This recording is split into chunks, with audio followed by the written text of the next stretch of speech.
Raġel ta' 39 sena minn Ħalkirkop tard it-tnejn filgħaxija nstab mejjed f'garaxx allegatament btir fil-ġenb ta' rasu. Iżda se tkun l-awtopsja li se ssir it-tlieta filgħodu illi tistabbilixxi l-kawża tal-mewt, fejn sa issa il-pulizija mi teskludi xejn hekk kif iċ-ċirkostanzi tal-każ huma suspettużi. Jirriżulta li r-raġel instab mejjed jistrieħ ma' Bowser fejn madwar 3 metri il-bot minnu instab center l-allegat arma illi ntużat.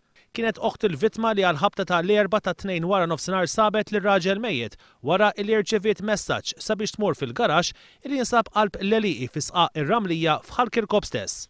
Minnu fih kien informat l-Ispettur Keith Arnaud, il-kap tal-iskwadra ta' l-omiċidi li flimkien ma' l-Ispettur Kevin Pulis tad-Distrett marru fuq il-post. Mill-investigazzjonijiet illi saru irriżulta li r-raġel kellu tir fil-ġenb tal-lemin ta' rasu.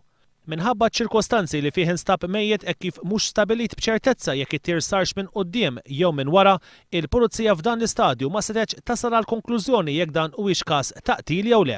Bil-każ ġie informat il-Maġistrat ta' Rasa Joseph Apa Bologna li ħatar diversi esperti fosthom lit-tabib forensiku Mario Scerri u dawk tal-ballistika illi flimkien mal-uffiċjali tax-xena tar-reat qegħdin jinvestigaw il-każ.